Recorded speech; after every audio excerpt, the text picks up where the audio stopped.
Yo, what's good YouTube? It's Elliot from Neanderthal Fitness, www.neanderthalfit.com, personal trainer, fitness instructor and YouTube fitness enthusiast. So first things first, I'm rocking the Neanderthal Fit t-shirt. Don't get your hopes up, not that I think you would, but it's not a t-shirt that you can buy like most of the other fitness channels do, as I really don't think I'm big enough or popular enough yet for people to want to buy one. So this is my PT shirt for when I'm training people at the gym. Just got back from my morning shift, had some clients in, and it gave me a good idea for my Wednesday video. So this is how ahead of the game I am. It's Monday morning, I'm recording my Wednesday video. So sorry that my face looks a little bit blue right now. It's a really misty, kind of horrible, shitty looking morning out there today. So today's video topic is, how do you track your progress? How do you see what you're achieving in the gym, not get downtrodden, and keep going back to carry on? Because a lot of people say that they go to the gym, especially say, let's use guys who want to bulk up as an example, but it can apply to anyone.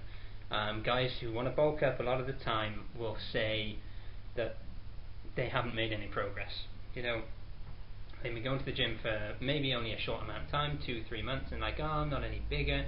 And they say this because they're not fucking huge, but realistically, it's pretty impossible, especially as a newbie, to start going to the gym, and even if your program's pretty shit, if you're lifting more than you would, or doing more exercise than you would have done if you didn't do any before, and you're, eating a reasonable amount of food and getting a reasonable amount of rest, chances are you're going to make some kind of progress. So the real kind of motivation behind this video is that I had a client in this morning. I shall name no names because I keep everything confidential, of course, but I had a client in. She's been working with me for a while. She's doing really well. Like, her strength has gone up phenomenally. She's far stronger than most of the girls you see in the gym. And she's much fitter. Her clothes fit her better, or more loosely, I guess would be a better way of putting it. Like, she's basically a size down now from where she was. And yet today we weighed her because we do a weekly weigh-in, and she's only lost 1 pound. And that really pissed her off. Like, she felt like she'd wasted her time in training and eating right to just lose 1 pound, because her target was to lose 2 pounds a week. Now, okay, if you have a target weight in mind, yes, the slower you get to it, that's disheartening. But if you're going to the gym, you're lifting weights, you're going to be building muscle. Muscle weighs more than fat. If you're losing inches and you're losing a bit of weight, I mean, even take weight away from this. Let me pose a question to you, mainly to ladies, but it can apply to men as well, because ladies tend to be more influenced by, they want to be a size 8 or they want to be a size 10 or whatever it may be. So if you could go into your favourite clothing store and you could fit into a size 8, and say currently you're a size 14, right? So you're a size 14 and you go to the gym because you want to fit into a size 8. And you may think to yourself, well, to fit into a size 8, I should be about 8.5 stone or 9 stone or whatever, right?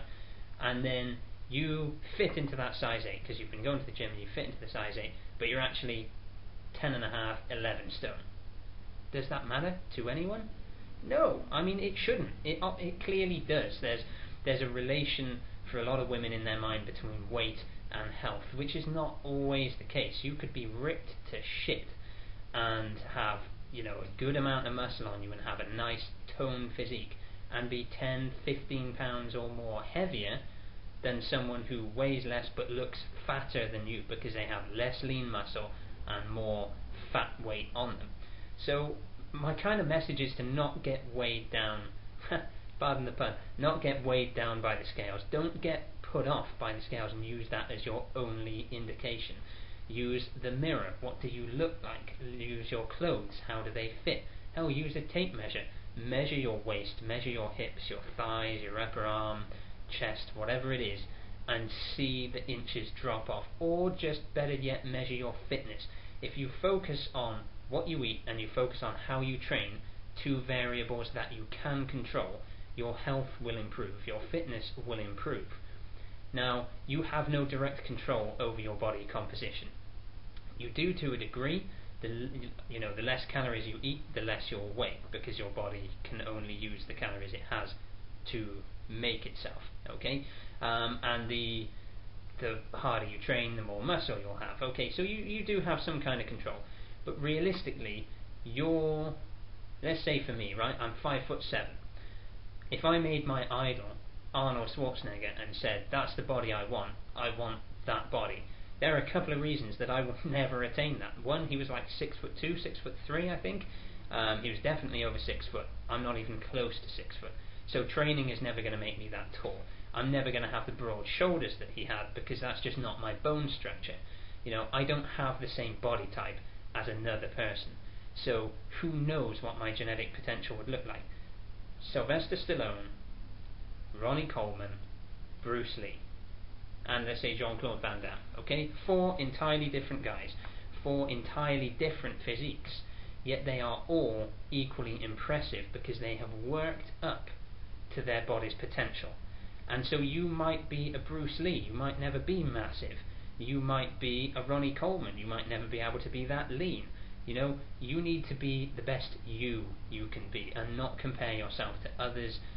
You have no direct control over what your body will look like. The only thing you can do is train hard, eat right, get healthier, and as a byproduct, your body will start to look as good as it was designed to look, whether that's really big, or quite slim, or really muscular. Maybe you will have abs, maybe you won't have abs.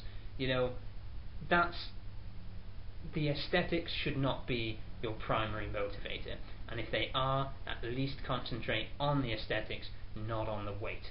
So yeah, that's the video, short and sweet. That's just my take on it.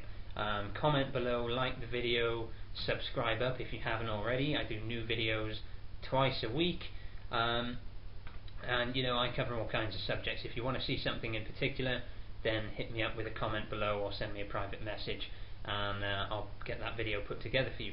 On the off chance that any of you guys do want to be rocking a Neanderthal fitness t-shirt, then let me know. I can have it done at the same place I printed my t-shirts for the gym. So variety of sizes. Obviously mine right now says it's got the Neanderthal Fitness logo, which you'll have seen if you visit the website.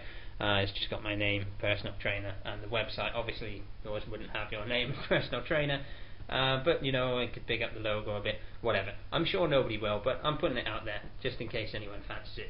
So peace, see you Neanderthals in the next video.